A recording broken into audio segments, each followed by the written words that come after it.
All right, well, hello everybody, and welcome to tonight's program, Overwintering for Your Garden. My name is Krista. I'll be your librarian host tonight from the Poughkeepsie Public Library District. And joining me is Chris Ferrero, Master Gardener, Cornell Cooperative Extension of Dutchess County. We'll be getting our talk. So a couple of quick housekeeping things before we get started. First and foremost, you are going to be muted during tonight's talk, so no mics and no cameras on, please. If you do have any questions you want to ask or comments, please utilize the chat box at the bottom of your screen, and we'll try to make sure we get all those questions answered as best as we can. If you enjoyed tonight's program, please check out the library's website, poklib.org. You can go to our events calendar and see all the other programs we have going on throughout the rest of the year, both in person and virtual. If you have any tech issues tonight with your sound or your video, please reach out to me directly in the chat. I'll be watching along with you all so I can make sure I can maybe troubleshoot some issues you might be having. And tonight's class is being recorded, so if you do have to scoot out early, you won't miss anything. Just look out for an email from me in the next couple of days or so with a link to that. And you also should have gotten an email from me earlier today that had a few handouts that Chris wanted me to pass out. So I think I got everybody, but if I missed you, just please reach out to me or send me an email and I'll send that information along. So that's all I have. I'm going to pass it on to Chris. Enjoy, everybody, and I'll see you at the end. Boy, Krista, you are really getting good at this. You are the best. Programming librarians are not all equal, and Krista is one of the best.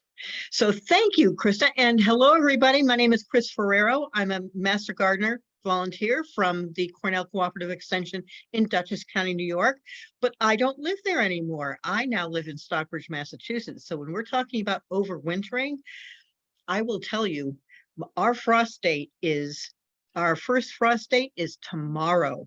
Yours in Poughkeepsie isn't until October 14th, but there's not going to be a frost here tomorrow, but that's the date that the Farmer's Almanac says be ready.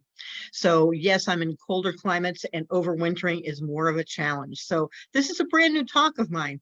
I will say that the Master Gardener volunteers in Dutchess County and throughout New York State are Cornell Cooperative Extension's advocates for home gardeners. Our job is to share with you both Cornell research and also the deep and wide experience of all of our network of master gardeners with home gardeners so that you can have what we call the attainable, sustainable gardens, the best practices for attainable, sustainable home landscapes. And so this is one of 20 talks that I do. It's my newest one. I've only given it once to the Dutchess County Master Gardeners, in fact. It's about an hour, I think, but I appreciate when I have a new talk like this, I appreciate feedback. And my email, you'll find my email on the handouts, and I appreciate anything you want to put in the chat room tonight or anything you want to email me afterwards. I learn from all of your feedback. Thank you so much. Okay, I'm going to share the screen. Oh.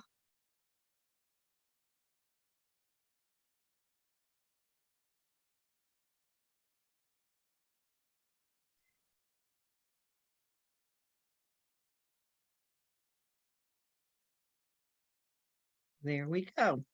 Overwintering, how to save your favorite tender garden plants for a new life spring. So our goals for this talk basically are in a couple of camps. We want to talk about why and how to choose your plants to save. So prioritizing your favorite species to save and to propagate is something that we want to surround tonight. And also we want to talk about your indoor spaces, how to designate your non-prime living space for some plants and how to share your living space with other plants. By the way, what this is not going to include is how to protect your hardy perennials from winter effects. I do a presentation called Putting Your Garden to Bed in the Fall. I did that last year, in fact, for Poughkeepsie Library. And maybe we'll bring it back next year. Krista, maybe you want to put that on your list for next year again. People like to talk about that this time of the year.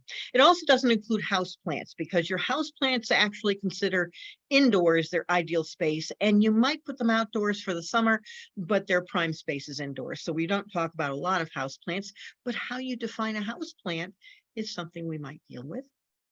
Okay, so here we are. Here we are. It's the end of September. It's the end of the growing season. This is, by the way, my Plectranthus mona lavender. This is when she blooms. She's got these great dark green leaves with purple undersides. It's a beautiful plant. All through the season, the growing season, but in September is when she puts up these lilac-like blooms. They're not fragrant, but boy, are they beautiful. And they persist through a couple frosts, right? But what's coming? What's coming is, first of all, your pollinators are finishing their life cycle. You're sending off those butterflies and bees who've been foraging on your nectar and rolling up their babies in your leaves. They're done. So time to shut down that part of your garden. But you know, some plants are still looking their best ever, while others are exhausted and looking at. So what's right around the corner? I said to you, tomorrow in Stockbridge, it's the first frost, and then the killing frost. If the first frost just touches your plants, the killing frost might send them down. Put them down. And this is what basil looks like. You all know what basil looks like. The first touch of frost is when basil gets hit and turns black and slimy, right? You know that. So how do you save the best of this season for next year?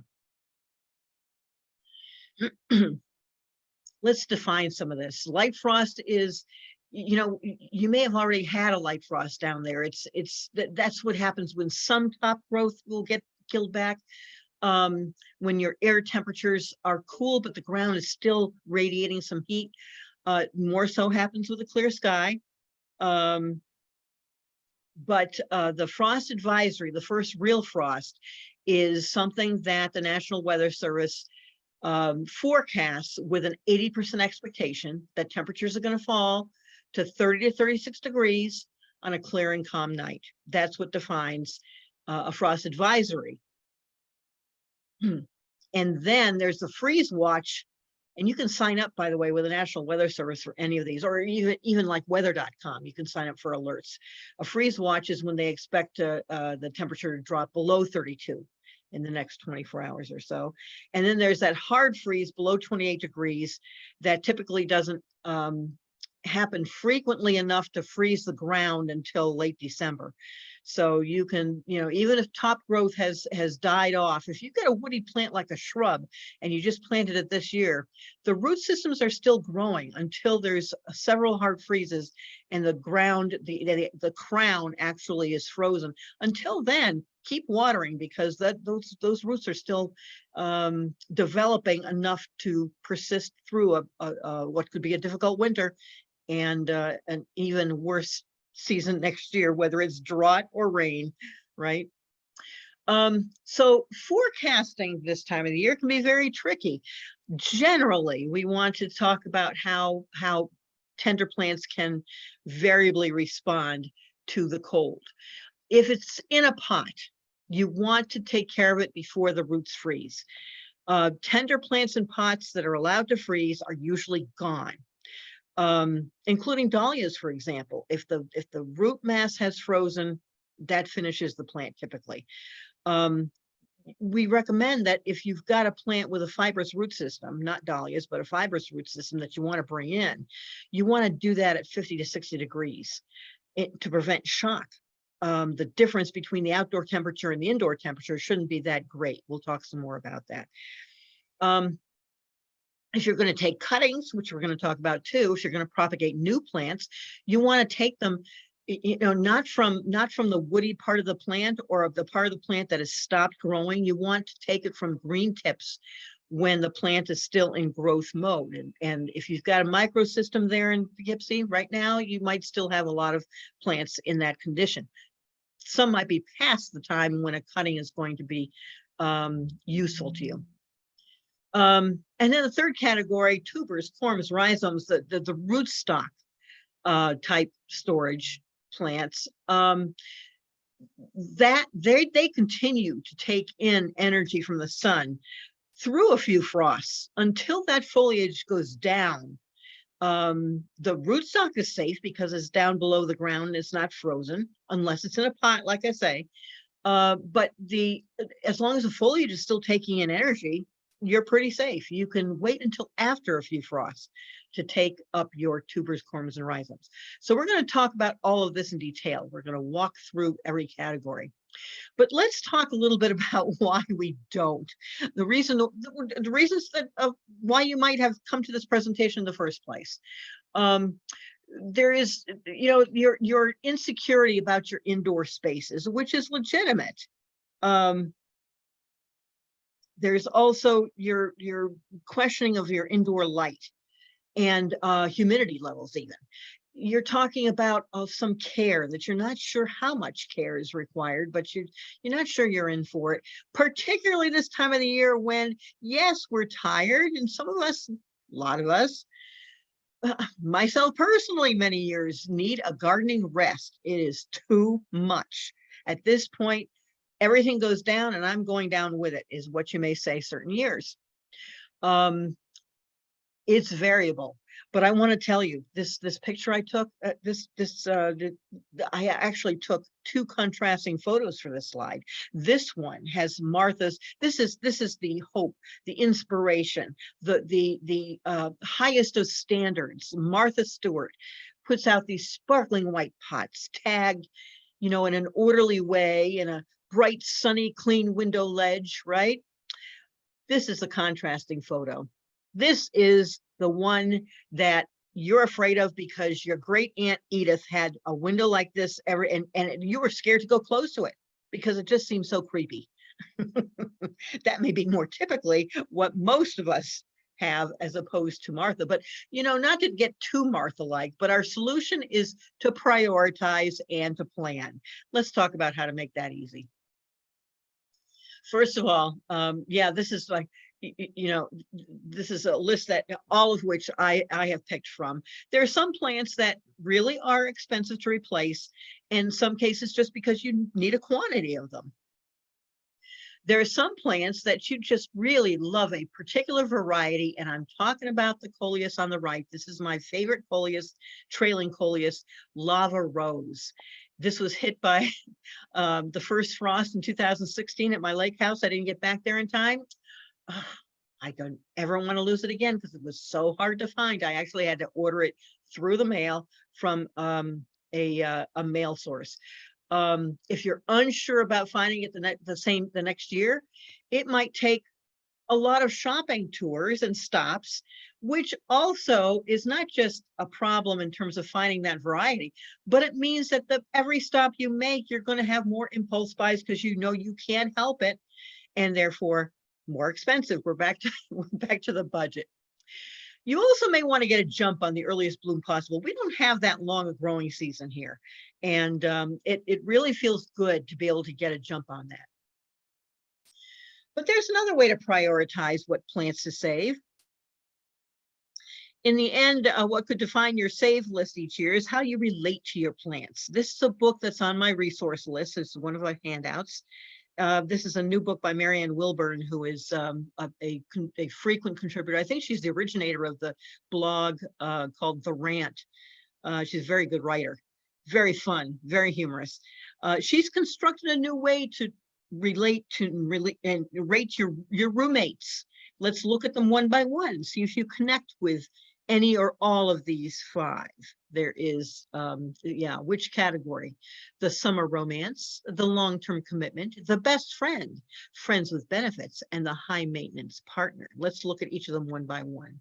The summer romance. So these are the plants. These are the plants you fall in love with, and you enjoy them during the growing season, but at the end of the growing season, you say, well, that's it. I got to kiss you goodbye. It's hard. She talks about a banana plant she fell in love with, but at 5 feet at the end of the season, knew she couldn't do it. So I want to read to you an excerpt from her book, which I find hysterical. I hope you are at least amused. So this is her description, the first page of her chapter on the plants that are the summer romance: sexy, exciting, fleeting. She says, summer romances happen when you least expect them.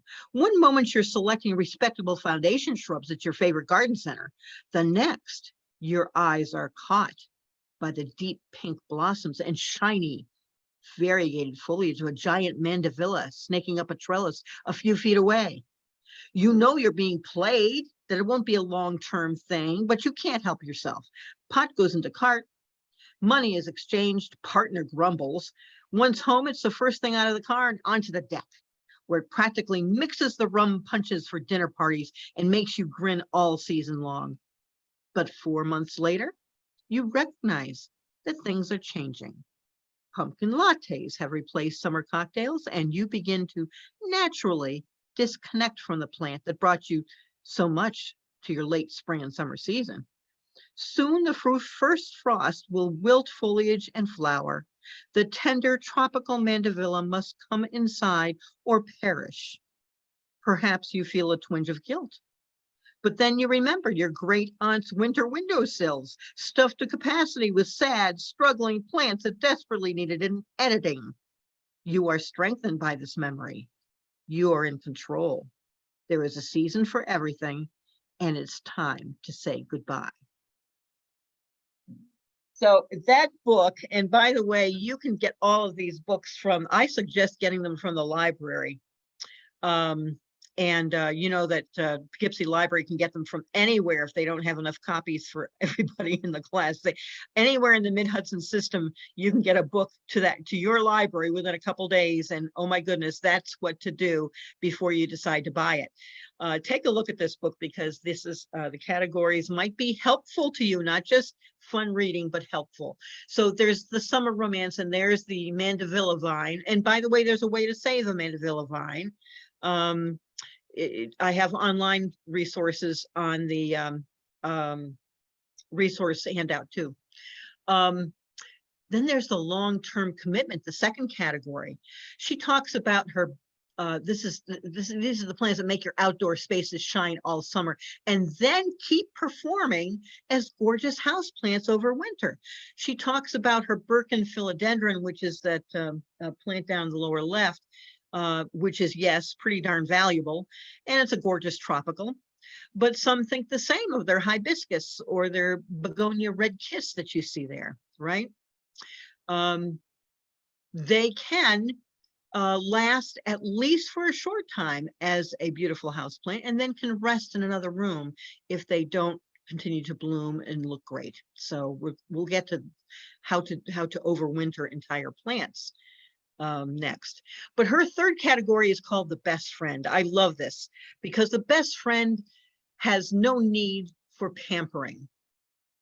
They don't even need to share your living space because they go dormant. This is your rootstock. This is your calla lilies and your dahlias and your cannas and your gladioli and your tuberous begonias. These are plants that say, oh, no, don't mind me. Oh, no, I just need to sleep for the winter. No light, no water. No, don't pay, just stick me under the cellar stairs. I'll be fine. Best friend.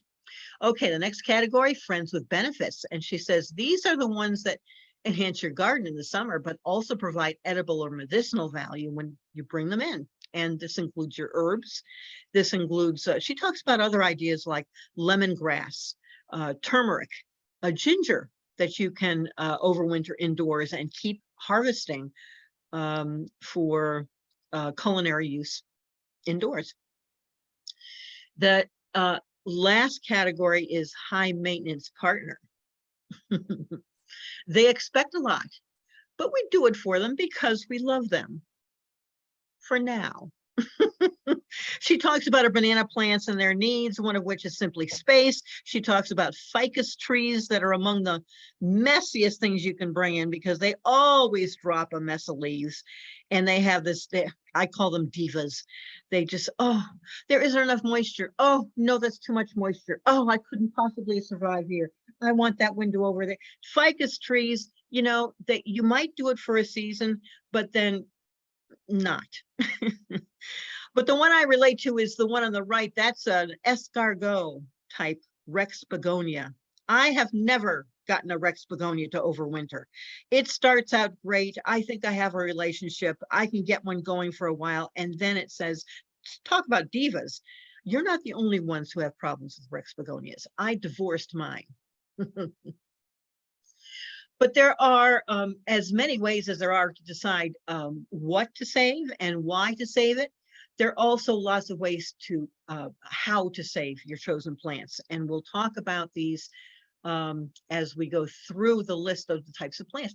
You've got your dormant plants that are easy to store, easiest in pots, in fact, like tuberous begonias. They're the best friends from Marianne Wilburn's categories. You can store rootstock like dahlias and cannas in their own way. You can overwinter live plants indoors, either as house plants or as resting plants. And finally, you can take cuttings to propagate annuals. We'll talk a little bit about that. This all depends. I mean, some plants you can do any of the four. But it depends on your indoors, it depends on the plant, depends on your indoor space and the light that you have. It also depends on where you are at the end of the summer. Your personal energy level and attitude matters too. And that might differ from year to year, and it probably will. So let me talk about begonias, because this is a genus that has several different species and types, families within the genus. That you can span all of these options with different plants, different types. The tuberous types are, because of their name, they have tubers. They are easy to store in a dormant state, either inside the pot that they were in, or if you planted them in the ground, you can store the tubers like you do dahlias and whatever else. We'll talk about them next. We're going to talk about cane and shrub types. This is a Sinbad. Has pink shimmery leaves, one that I had long ago before I knew that you could and should winter these over. And there's the rhizotomous types. This is a pigskin begonia called Boomer. It's the one that you most likely can find in nurseries, greenhouses. And finally, all the fibrous types, the fibrous rooted type begonias, the bedding plants, the wax begonias, and some of the bigger ones is a fourth category. So they all can be overwintered. Let's talk about how. Number one, the tuberous begonias, they go dormant. They can be saved as rootstock, meaning that you can save the tuber separately, or I like to, you see this pot here? This begonia I have had for probably 7 or 8 years. It stores in that pot. It never gets so big that I feel like I have to divide it, which I'm glad about, because I don't know how to divide a single tuber. I don't know whether it makes more tubers. I just know it's happy in that pot. And it's really easy because I shove it under the canoe in the basement at the lake, and it survives well in 50-degree temperatures over winter every year. However, one year, it didn't die back. Now, what happens is dormancy is initiated usually by frost. So you leave them outside until the frost hits and the foliage dies back, and you say, oh, it's gone dormant. You bring it in before it freezes. You bring in that pot, and you put it in some dark place, dark, cool place. It doesn't matter where, because you don't have to pay attention to it until March, because that's when it starts putting up little light green, sometimes yellow if you don't give it any sun for weeks. It starts to put up new growth in March. You have to go check, because that's when to put it into warmth and light in your house. And then after the last frost, you can put it outside. This one that I'm showing you that ended up on our bookshelf, this is in November. It was on my bookshelf in my kitchen because it was still flowering its little head off. That's because it didn't die back when the others died back. And I said, oh, I'm just going to bring it inside and let it see how long it keeps flowering. Well, it kept flowering because it thought that the season was continuing in my kitchen. Unfortunately, that took all the vigor out of the tuber, and it didn't come back the next year. It did come back the following year. It came back, little green shoots came up and nothing else. But the following year, it collected enough energy that I still have that particular coral begonia. But I will say there is a reason to let it go dormant before you bring it in. And that is that tuber wants to have enough energy to begin next year again. And by the way, one of the 4 handouts is an article I did for Dutchess a couple of years ago that talks about how I discovered that all those new hybrids, the angel wings particularly, like the funky white on the left that I bought from the Master Gardener plant sale a couple of years ago, and the one on the right, which is the subject of the article, that's Unbelievable Miss Montreal, that I thought was an annual until I figured out that all these hybrids are hybrids of either Boliviensis, which is a tuberous, or your basic tuberous begonias that that have another life, that go dormant.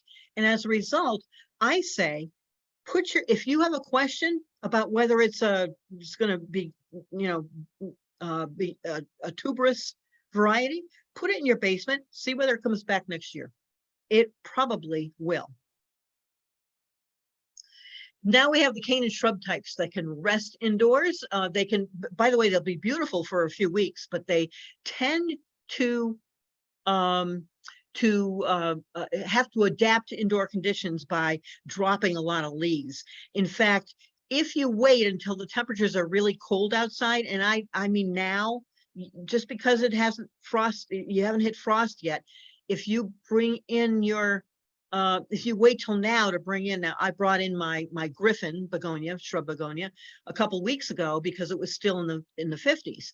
If you let it go below 50, when it comes indoors, it actually goes through a shock. And what happened last year was I didn't bring it in until it had gone through a few 40-degree nights, 45-degree nights. And this is what it did.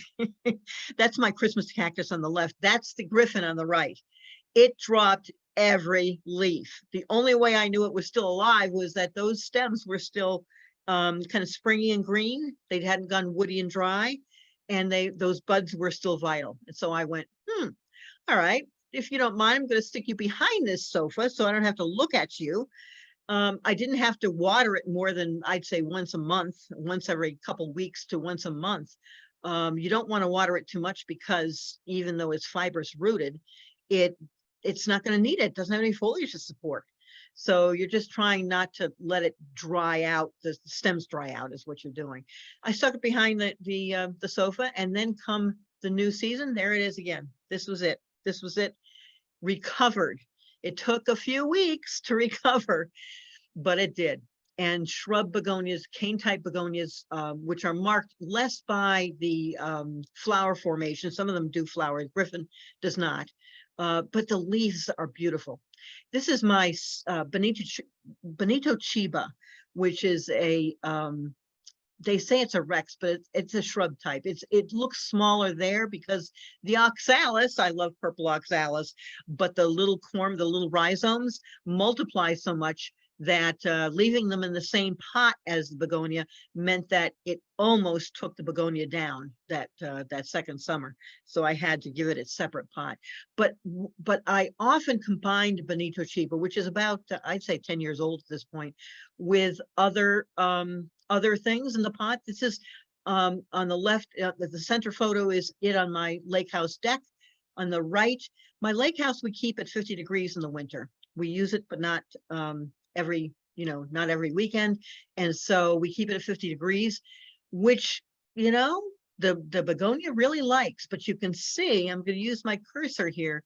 You can see up here, Bonito Chiba. Oh, by the way, this is something else. This is the Plectranthus monolavender that has the dark purple undersides to the leaves, which is like Swedish ivy. And this is oxalis dying back. It'll come back there. That's rootstock. That's little rhizomes that you can save over like you do your cannas and dahlias. This here is the Bonito Chiba, but you can see the different leaf shape.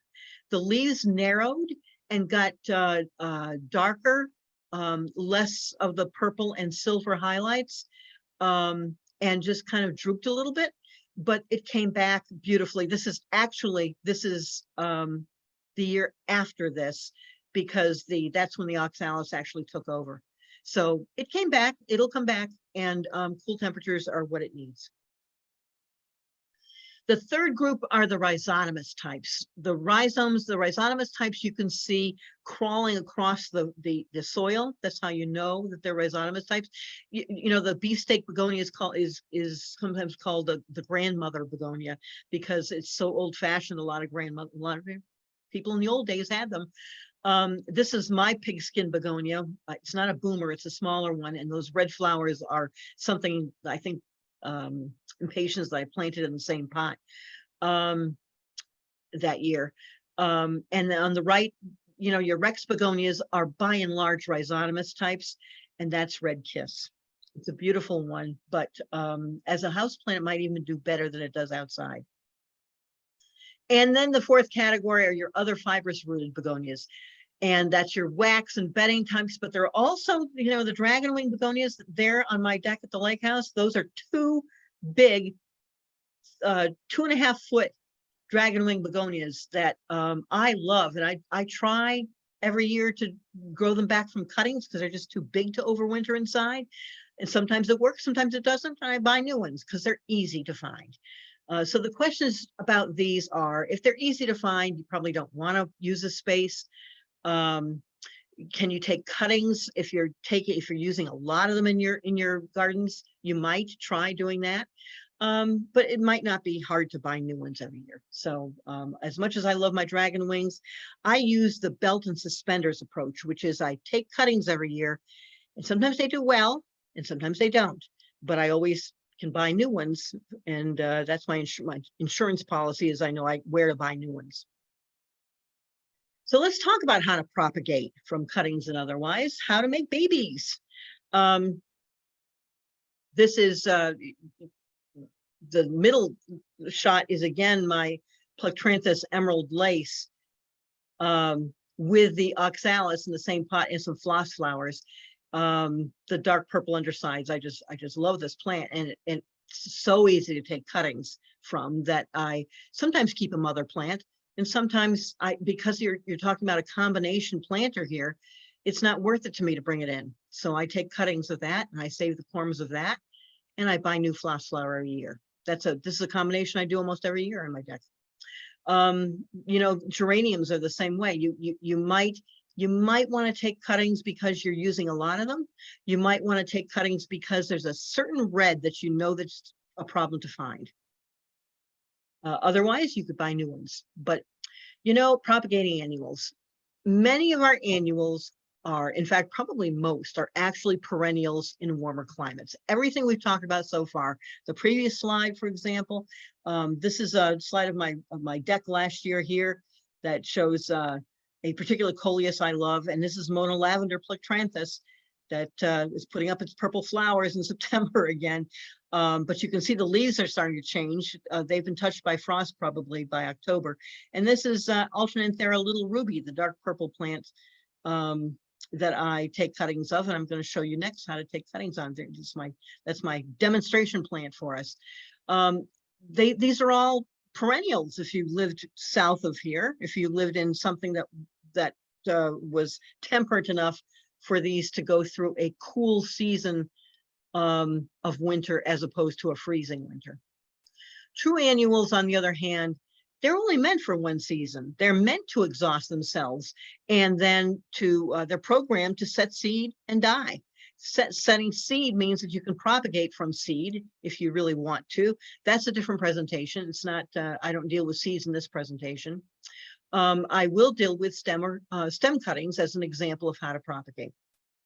And here we have 3 pictures that make it look really simple. So the first trick is to take a stem cutting that is, and I've taken the leaves off with that razor blade. You need razor blades, snips there on the left. Rooting hormone is nice to have. It's very inexpensive. It'll last you for years.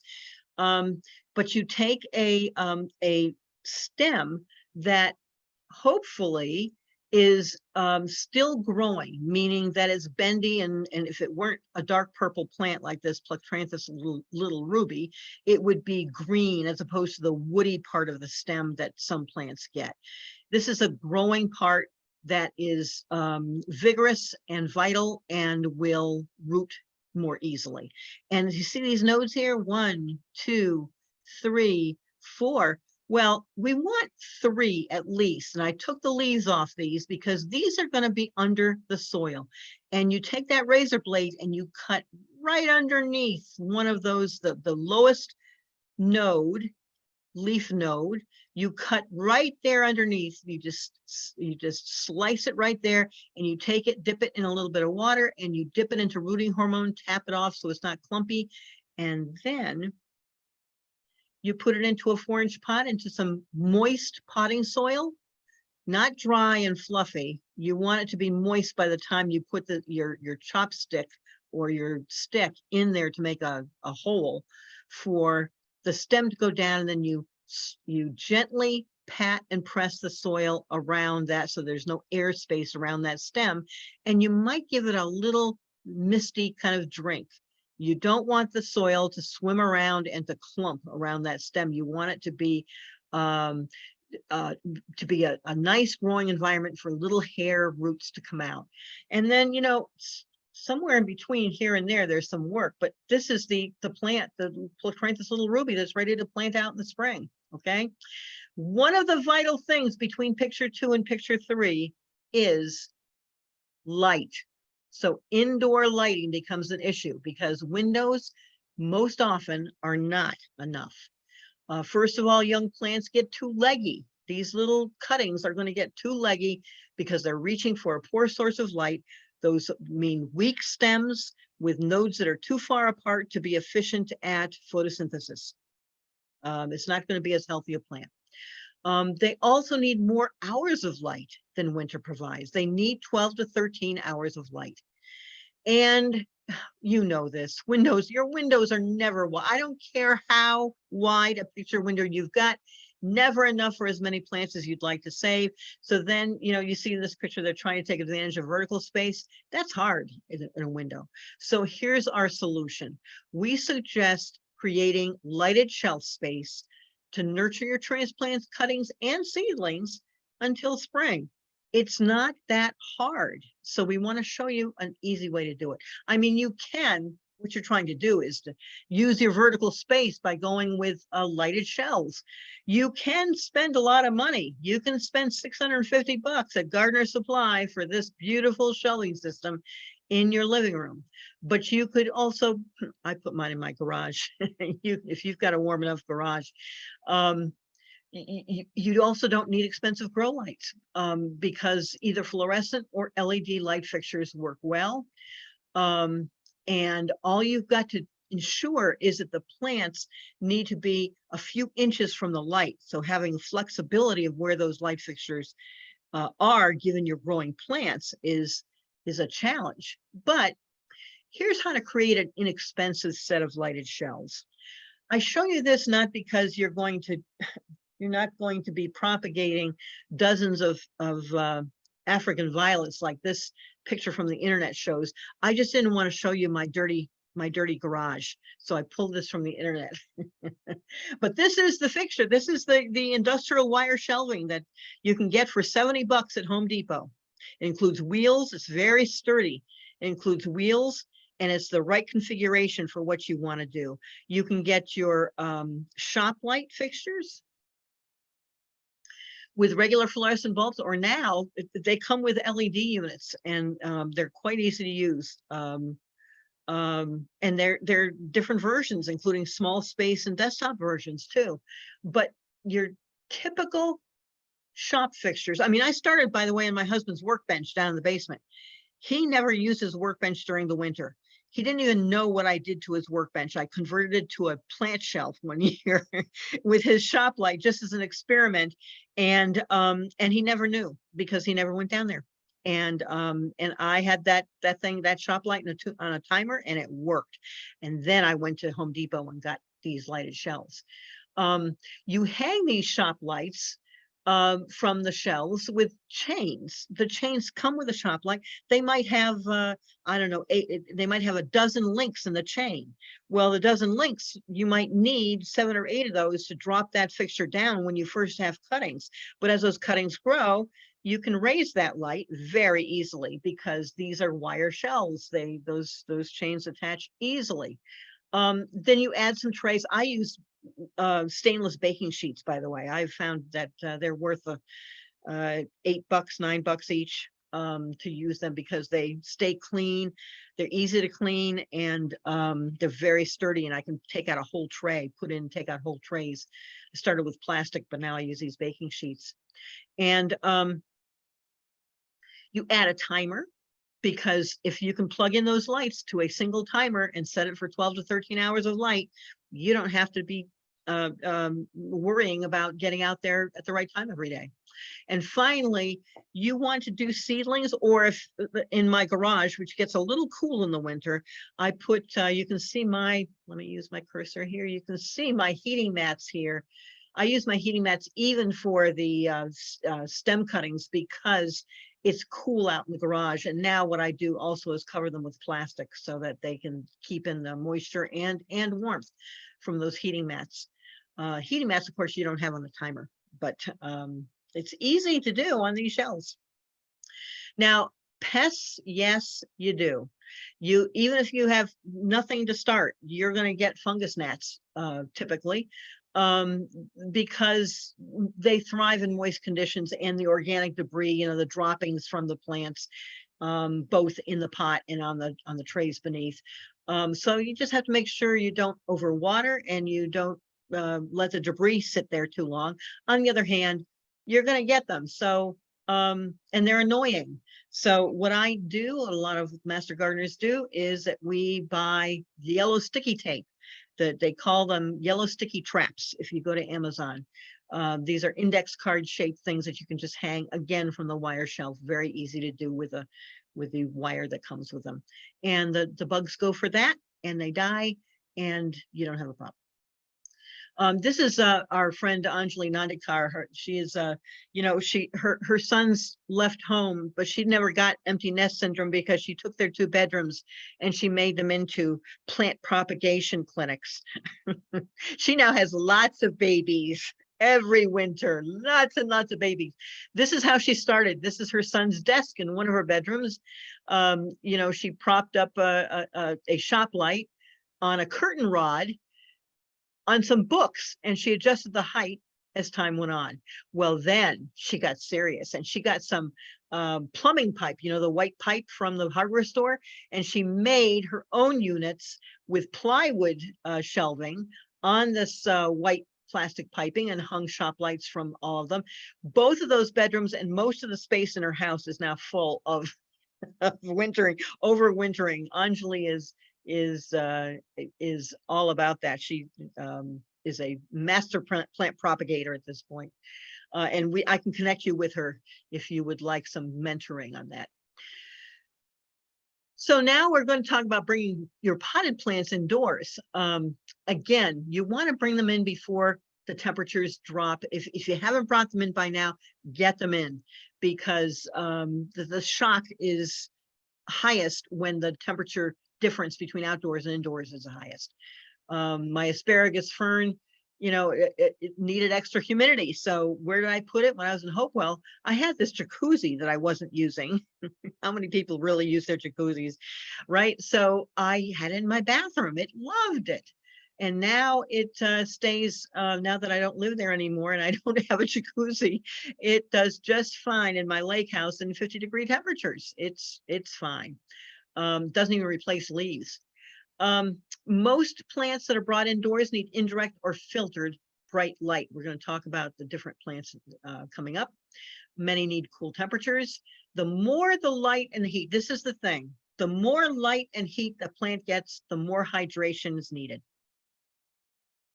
And not all want a lot of light. So even hydration might not fix it.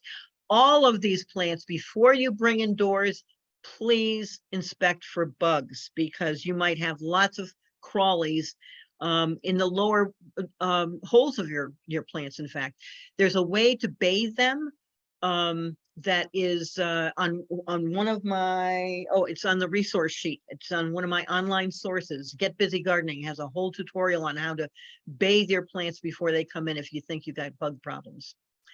But again, once you get them inside, the light is different, the conditions are different enough that they will replace their leaves. Don't be alarmed. They're just adapting. And the idea is to experiment. So there are 3 types of indoor conditions that you have to match given your plant's needs. There are warm, sunny spots the tropicals need. There are cool, bright spots for most tender perennials. This is the cool, bright spot is going to keep most of your plants happy, actually.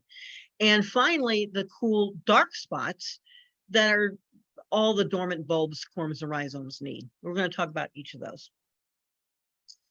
These 2 plant lists are on my plant list handout, and they're also in one of the books, Saving Container Plants, that is on, it's referenced on my handout, and it's also in my resources list. These are examples of many more plants that like warm, sunny spots. And you see on the right, the Persian shield, the strobilanthus, the purple, you know, I like my dark purple. And there on the bottom is the alternanthera little ruby, and those are not sticks coming out of there. That's the railings on my deck. That's how it looked just a couple weeks ago, and I've taken cuttings, but because it was in that pot with some other things like the dianthus you see there, I took cuttings rather than was able to bring the whole thing in. It also got just too big. Cool, bright spots. Oh, by the way, warm, sunny spots, let's talk about what that is. That's like a windowsill, maybe in a 65 or 70 degree room. What you want to do is remind these plants of winters in the tropics, right? They enjoy active growth as houseplants, hopefully. So you water them and fertilize them on a regular schedule, like you do your houseplants. And they also might need a pebble tray for humidity. And that's a tray with pebbles that you put water in, so it's not sitting in water, it's sitting above water for a little more constant humidity. In contrast, the cool, bright spots you're talking about are like on the right, that's I think they call that a 3-season room, a 3-season porch. Or you might consider, like at Anjali's house, an unheated spare bedroom that you can keep below 60 degrees. The ideal temperature is 50, but as long as it stays below 60, that's a cool enough temperature that the Mediterranean herbs, like, you know, the things that are used to the Mediterranean cool winters, or geraniums, pelargoniums, are South African plants, you know, and so that, you know, a South African winter is a cool, bright, but indirect light kind of climate. And that's what they're looking for. So that's a scented geranium that you see there. A scented geranium might come in and flower for a few weeks as a house plant, might look great. But when it starts to decline, you can make it a resting house plant and put it in that cool room that's bright, but not with no direct sun. By the way, if you want to, 4 ways to overwinter geraniums, go to, why don't you Google Empress of Dirt. She's got 4 ways to the internet is full of this stuff. Some of it's good. Finally, we get to, and you know, before we close, we get to the your tender tuberous plants. These are the rootstock that you're going to store as dormant rootstock. These are plants that need cool and dark, like we said. It's the 3rd category. Your rootstock includes dahlias and cannas and caladium, gladioli, and your calla lily. Calla lilies are some of my favorites, but they need they come back every year, but they need the same kind of storage as dahlias and cannas. And caladiums need a little bit warmer, typically. Caladium can be a little picky. Be careful of that. But otherwise, these, and you know, there's whether you call them corms, tubers, or rhizomes, I tend to, by the way, you go online, people interchange these terms frequently. So it really, you know, I'm a stickler for botanic names of plants. I am not a stickler for whether you call your gladiola a corm or a tuber. They are different in key ways, but they mostly act the same when you go to overwinter them. And what's not on this list is oxalis. I showed you the purple oxalis. It took me years to figure out that those little guys, they increased because they are, I thought they were corms, they're actually rhizomes. There I go, being picky about that. But you can pick them out of the soil dry, you can leave them in the pot, but leaving them in the pot means they're going to proliferate and you're going to get a really big bunch of oxalis. But if you separate them and store them dry, you can start them in the spring in lots of little nursery pots and just tuck them into the ground all over the place. They're really vigorous little guys. So how do you lift the rootstock of these bigger bulbs, for example, for overwintering? If you don't have them in a pot, you wait until your first frost and maybe even more frosts, because they're not dormant until the foliage dies back. Until then, sure, you can dig them up. If you don't want to be out there on a cold day and it's a warm day and it's now, you can dig them up. But the longer you leave out vital foliage, the more energy it's going to take in to that bulb.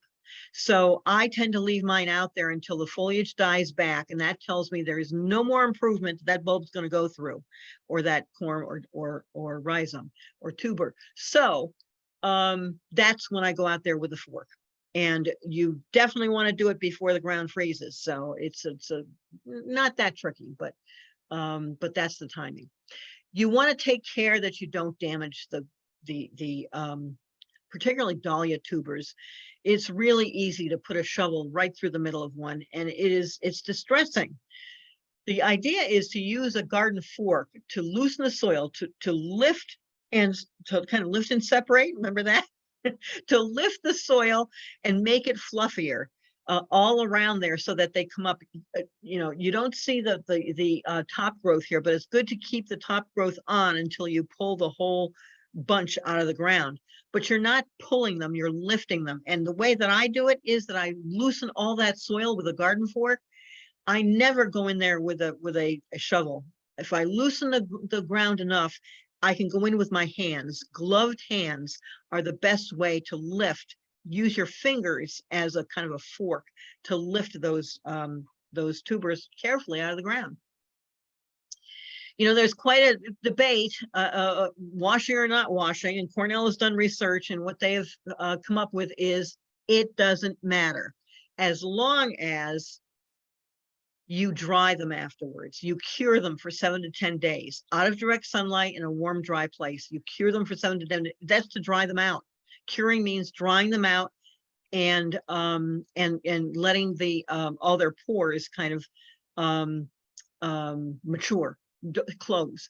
So whether you wash them first or not, I think my experience now is it depends on how easy it is to get the dirt out of the clump and to divide them. You have to get the dirt out of the clump to divide them frequently anyway, to see what you're doing. So you sometimes wash them to get the dirt away so you can see what you're doing.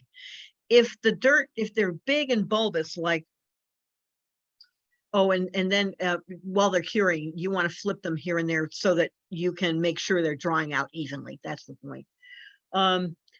You see the pictures on the right. These bulby type tubers, dahlia tubers, are easier to separate. You can see the roots aren't getting in the way, but there's some that are long and finger-like and have lots of long roots that get all tangled up.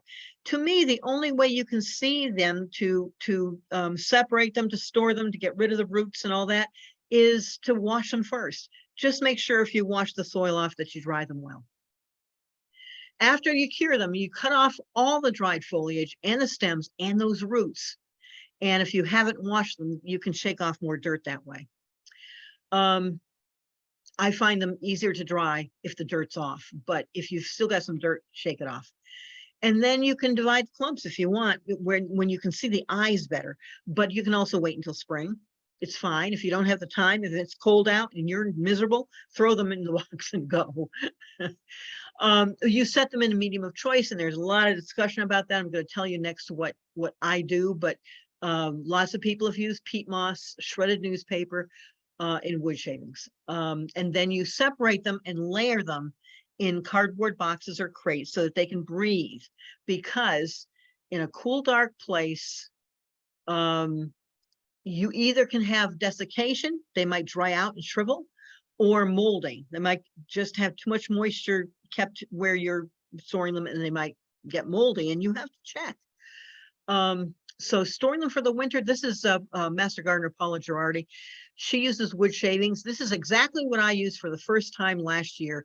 And I had 3 dozen dahlia tubers that every 100% survival for the first time ever, 100% survival. Wood shavings works because they're fluffy. And I used a picture of the package of pet bedding, which typically costs about $10 for a cube. That you open that package, you got lots more wood shavings than you think you have, because they it explodes when you open that package. So there's plenty in that $10 package.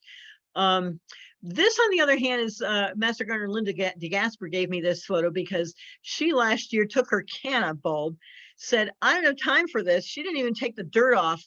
It was dry before she knew it. She threw it into a box and closed up the box and put it under the stairs. And she said it came back beautifully. Cannas tend to be very sturdy, actually. One of the keys is that you label. And this is Paula's picture again. You can see in the lift, she actually uses marker on her dahlia, her fat dahlia tubers. My skinny finger-shaped dahlia tubers would not be as good as this, so I tie a tag onto them. But on the right, you see Paula's box that says begonias and pineapple lily, and she put in magic marker on January 17th that she checked, and it was okay, exclamation point.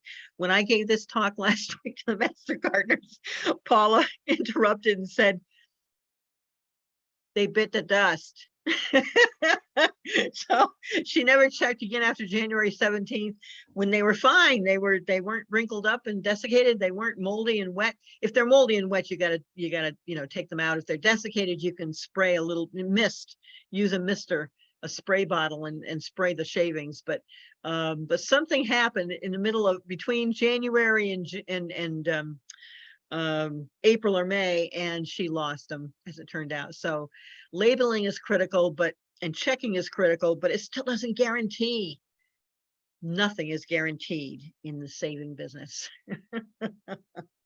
But you can try and experiment. All of my Master Gardener friends who contributed to my understanding of all this are among my thank you list here. And here are the 3 books that I recommend for a deeper dive. Saving Container Plants is a nice little book. It replaces one that they wrote earlier that is actually better, but it's out of print. But this little one is nice to have around, and it's inexpensive. I recommend it. But Tropical Plants and How to Love Them, it's a beautiful book, fun reading, beautiful tropicals in there if you want to get turned on to more annuals. And if you want to do a deep dive about more, if you're an engineer and you really want to know the best lighting situations, Gardening Under Lights will give you a lot more information. That's a great book too. So see my resource handouts for more and for emails. By the way, if you have friends who would like to see that you think you might like to see this talk, I'm giving it again at Millbrook Library this Saturday morning on Zoom, and then another month at Beekman Library on Zoom at 6 p.m. So you can make a note to send your friends there, or you can ask Krista to take the recording and email it to, or actually you can just forward your recording to. It's better to tell Krista that you are forwarding the recording link that you're going to get to your friends, though, because librarians and programming librarians like to know how many people they keep track of how many people their programs attract. So let Krista know if you want more gardening programs, and have me back. I've got 20 talks. I've only given, I think, maybe 5 or 6 to Poughkeepsie Library in the past few years, right, Krista? Krista, do you have anybody out there who has questions in the chat box?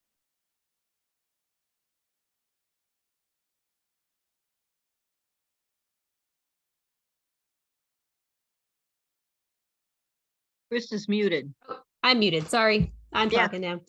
Yes, we have a couple of questions. Diane asked this earlier on. I'm not sure if you covered this stuff already, but Okay. they say they're bringing indoors for the winter plants in pots that have been outside since the spring. How do I prepare them for the difference in temperature, humidity, etc., between outdoors and indoors? Well, maybe that was early on. I hope I covered that. By the way, there's a whole topic, another debated topic is how to prune those plants that come in. You remember seeing my asparagus fern there? I used to cut it back to about not cut it back. I used to thin the number of stems so that it didn't have to support the same density of canopy, of foliage canopy, given that it was going to come indoors and not have the ideal condition. So if you kind of empathize with your plants, you might either prune back the height, length, or the number of stems in a plant like my asparagus fern, so that you're giving the plant a chance to recover its strength indoors without having to support the same foliage density that it was supporting outdoors in ideal conditions. So that's one thought. But again, you have to experiment to learn. You don't want to cut back. For example, I did this once. I cut back my my Plectranthus monolavender, you know, the one that blooms those purple spikes that, oh gosh, I bring those in every year, and I get to November, I get after Thanksgiving, it's still blooming. And I'm going, hey, it's time for me to get poinsettias. They're not going to look so good with you. But you know, one year I cut them back to the woody part of the stem. I just trimmed the whole thing down to about 6 or 8 inches, and it struggled. It didn't come back actually until I put it outdoors the next spring, because I cut into the woody part of the stem, and the woody part of the stem is not the vital part that's still growing. So just keep that in mind, but never give up on a plant unless the wood really dries out and splinters and you know it's not live anymore. There's no green in there anymore. If that's true, then you've lost the plant, but you know, keep trying. Any other questions? Yes, a couple more came in. Kate asks, what about plastic temporary greenhouses? Oh, they can be very helpful. You remember seeing the picture of the canna from Linda DeGasper? She has an article in Dutchess Dirt, and if you email me, I'll get you the article. Dutchess Dirt, by the way, if you don't subscribe already, is the Dutchess County Master Gardener e-newsletter. We only use your email for that. It's not used for anything else. It's safe. And monthly, we send out an e-newsletter that has articles by the Master Gardeners, and also tells you what talks are coming up and where. It's easy to get to. I hope that you can put this into the chat box for them, Krista. The website is ccedutchess.org. CCE is Cornell Cooperative Extension, ccedutchess.org/gardening. That gets you to the Master Gardeners and to Joyce Tomaselli, our fearless leader, who coordinates the hotline and a lot of other things. But there's also an easy to identify place to sign up for the newsletter there. So. All right, that is yeah. now in the chat, and I think we have a few more. I'm just scrolling through. Adrian wants to see a program on winter seed sowing, so if that's available, that's something to think about. And Kate asks, could you explain your Mandeville technique? Oh, the Mandevilla vine? I don't have one. However, Mandevilla vine, where was that? Where was that? I think, I'm turning away from my microphone, sorry. I think, I'm looking at my handouts now. I think, oh, you know where it was? I think that there's the Mandevilla vine is, of course, she talks about it in the Tropical Plants and How to Love Them book. But I also think there is a way to cut that back, and you start with it. You can start with it as you can cut it back, and you need to cut it back to bring it in. And it will be it'll act as a house plant in a warm, sunny place for a while, and you keep watering it as such. And then when it starts to decline and stops flowering, you can move it to your cool, bright place out of sight if you want to. It will winter over in a pruned state. I think there might be some other information on the blog, which is quite good, getbusygardening.com, which is on the resource list. And it's if you go to that first article that I list there, Overwintering Tropical Plants, there are several links in there that go to things that are more specific. And I think that's one of the specific links that's in that bigger article. But let me know if you can't find it and I'll look for you. All right, a few more questions. Nick asks, if you have irises that need to be divided in the yard, can you bring them inside? I'm not exactly sure. Nick, if you want to unmute yourself, do you mean bring them inside for the winter, or do you mean bring them inside to divide them and then plant them back out? You should be able to unmute if you want to. Let's see. And if you don't, oh, I do have an answer. I do have an answer, actually, just in case what you're asking about is because the worst case scenario is that you bring them in to divide them because your hands are cold and you don't like doing gardening work when it's 30 degrees. I don't blame you. But you've already lifted them. What do? You could bring them in. So how do you plant them back out when the ground is frozen? You don't, right? I think they may be like because they store energy in the bulb, I'm guessing that they would do all right stored like dahlia bulbs. They would do all right until next spring. Same thing, by the way, with your spring blooming bulbs. If you come across a bunch of daffodil bulbs that you forgot about, but the ground is frozen, you can plant them in the spring. You can also save them and plant them, as the season goes on. They won't flower next year, but they will continue to take in energy, and particularly if you use a little bulb tone maybe to plant them with, so that their roots will thrive, they will come back. Yeah, just make sure they don't desiccate on one hand or mold on the other. Same problem as with all of your rootstock wintered over in the cool. All right, I think we have one last question from Diane. After we bring plants in pots indoors, when should we begin to fertilize again? Oh, I err on the side of not fertilizing because